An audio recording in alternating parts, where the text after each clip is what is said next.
Direction la Haute-Vienne, c'est là que nous attend Sandra Laplot, chef du secteur des contrôles animaux sur le site de l'ASP Limoges. Dans un premier temps, Sandra étudie le dossier administratif de l'exploitation contrôlée. Elle évalue ainsi la durée du contrôle.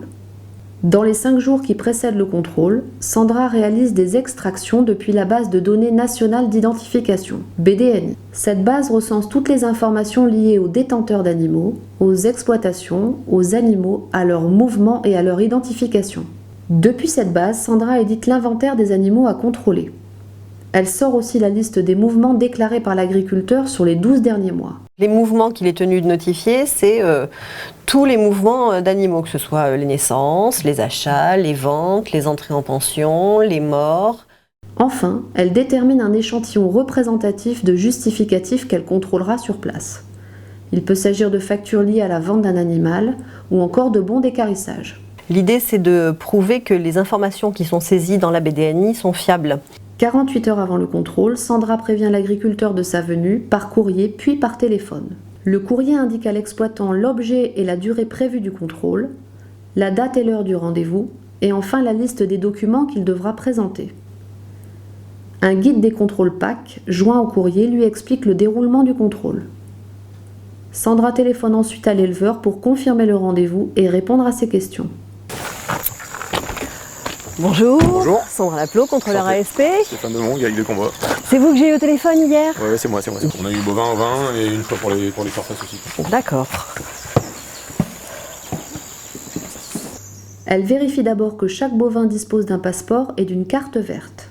Le passeport est la carte d'identité de l'animal, la carte verte est l'équivalent de son carnet de santé. Sandra pointe un à un chaque document. Tout écart par rapport à son listing doit être justifié. Il y a un passeport en trop? Il peut s'agir d'un animal mort. Sandra vérifiera alors le bon d'équarrissage correspondant. Un passeport manque? C'est peut-être lié à une naissance récente pour laquelle l'éleveur n'a pas encore reçu de passeport. Sandra devra s'en assurer. Ce que je vous propose maintenant qu'on a fini cette première partie, c'est qu'on aille faire le pointage des animaux. Allez, on y va. Bon, et ben alors on y va, on va s'équiper. Par mesure d'hygiène, elle désinfecte toujours ses bottes, avant et après sa visite sur le terrain.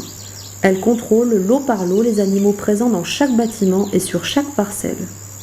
De près ou de loin, elle s'assure que chaque bovin correspond au type d'animal déclaré dans la BDNI. Est-ce bien un veau, une vache, un taureau?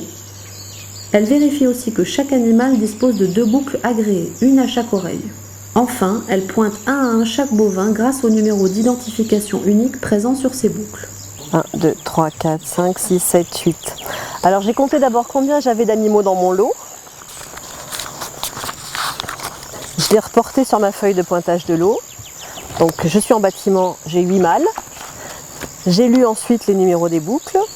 Et ensuite je vérifie que j'en ai bien pointé 8. 1, 2, 3, 4, 5, 6, 7, 8. Donc ce lot-là est complet et tous les animaux sont correctement identifiés. Tout au long du contrôle, elle explique à l'éleveur ses constats et la réglementation applicable. De retour du terrain, Sandra demande à voir différents documents. Le registre des bovins sur les 12 derniers mois, l'éleveur y mentionne toutes les naissances entrées et sorties, les folios de notification de mouvement, un échantillon de justificatif de mouvement, il peut s'agir de bons d'enlèvement ou de livraison, ou encore de factures, et enfin un échantillon de bons d'équarrissage. Elle contrôle aussi le stock de boucles non posées, boucles de naissance et boucles de rebouclage. À la fin du contrôle, Sandra rédige un compte-rendu qui récapitule tous ses constats.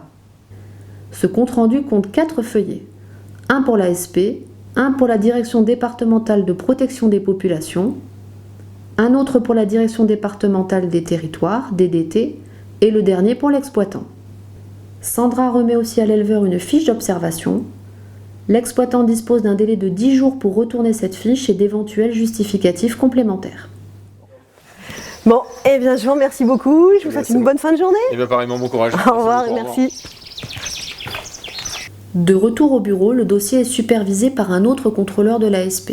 Il va reprendre tous les points de contrôle un à un et il va s'assurer que je les ai bien réalisés conformément à ce qui est prévu dans le guide national et que j'ai pas fait d'erreur dans mes constats. Dans les 2 mois suivant le contrôle, l'ASP transmet les résultats à la DDT sous format papier et électronique. C'est la DDT qui notifiera à l'exploitant les suites financières s'il y a lieu. Nous, notre rôle s'arrête à la transmission du dossier. L'ASP réalise plus de 10 000 contrôles animaux par an sur des cheptels bovins mais aussi ovins et caprins.